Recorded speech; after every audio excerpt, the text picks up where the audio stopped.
vous risquez de recevoir ce courrier-là. Je remercie vraiment la personne qui m'autorise à utiliser le courrier qu'elle vient de recevoir de son assurance suite à un refus par rapport à son invalidité. Et là, c'est vraiment très important que vous enregistrez cette vidéo, il faut la mettre en favori pour revenir dessus, et je vais vous montrer aussi quels documents il faut aller regarder pour savoir exactement où aller trouver cette information qui est cruciale. Madame, monsieur, nous vous informons que madame un tel s'est présenté à un contrôle médical donc là c'était en juin.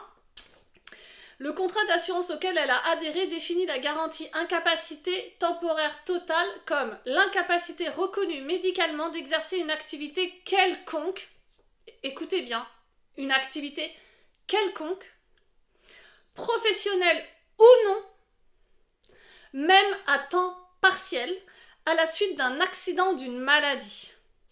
Après étude de son dossier, machin assurance, l'a reconnu apte à exercer partiellement une autre activité professionnelle à compter de, et là à compter de la date pareil de la fin du rendez-vous.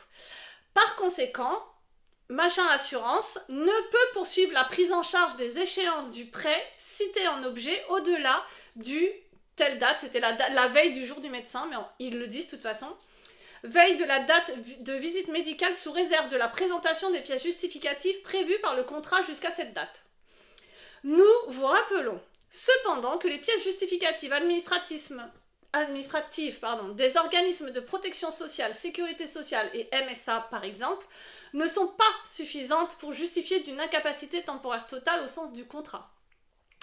En effet, l'appréciation des médecins d'assurance se fonde sur la réalité de l'incapacité fonctionnelle, ce qui n'est pas nécessairement le critère d'évaluation de certains organismes de protection sociale. Nous vous remercions de bien vouloir informer de cette décision. Nous vous prions d'agréer, nanana, nanana. Donc, concrètement, cette dame est en invalidité catégorie 2 de la sécurité sociale, donc elle est évaluée à 66%. Mais là, le souci ne va pas être le taux, ça va être effectivement le fait que l'expert estime qu'elle peut travailler dans n'importe quelle autre profession. Et d'ailleurs, il le dit bien, professionnel ou non. Donc ça peut être aussi obtenir des revenus d'une activité, admettons, non professionnelle, peu importe, je ne sais pas trop comment il estime ça. Et même à temps partiel. Donc là, vraiment, ce qui est très important pour vous tous, c'est que sur vos contrats, vous avez cette fameuse fiche standardisée d'informations dont je vous parle vraiment régulièrement, sur laquelle vous avez plein de coches, donc sur le décès, l'invalidité, etc. Donc c'est coché ceci, c'est coché cela. Et quand c'est coché que c'est toute profession pouvant être exercée, vous n'êtes pas garanti à partir du moment où on va estimer que vous pouvez faire autre chose. J'en ai beaucoup parlé, je prends toujours l'exemple de mon carreleur, je sais pas trop pourquoi, peut-être parce que ça parle plus visuellement, le fait de plus avoir de genoux par exemple ou de jambes quand on est carreleur et que du coup là l'expert pourra toujours dire que bah il a qu'à faire du télétravail ce monsieur, et ben on en est là en fait. Et malheureusement ce courrier là, il est de plus en plus présent dans les dossiers quand on les récupère nous au bureau, parce que malheureusement la coche qui a été mise sur le dossier, c'est bien le fait de ne plus pouvoir exercer aucune profession quelconque, même à temps partiel. Donc forcément, on va toujours trouver effectivement le truc qui dit bah tiens, il a qu'à faire du télétravail, il a qu'à faire ceci, donner des cours, faire de la mise sous pli, enfin on peut tout imaginer de toute façon à l'heure d'aujourd'hui. Donc vraiment, relisez vos contrats. Je vous montre rapidement ce que c'est sur la fiche standardisée, là où il faut vraiment regarder, parce que là j'ai un autre dossier sur lequel on a ça aussi.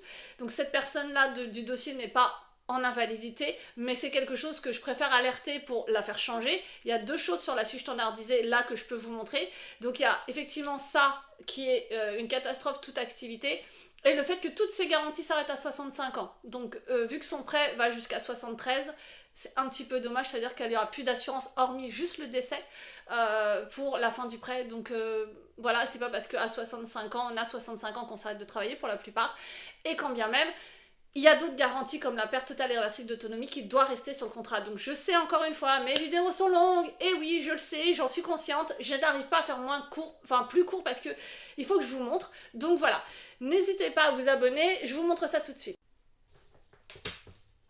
Donc, la garantie invalidité permanente totale dénommée nanana, donc elle intervient après en invalidité dans le cadre d'une conséquence des suites d'une ITT.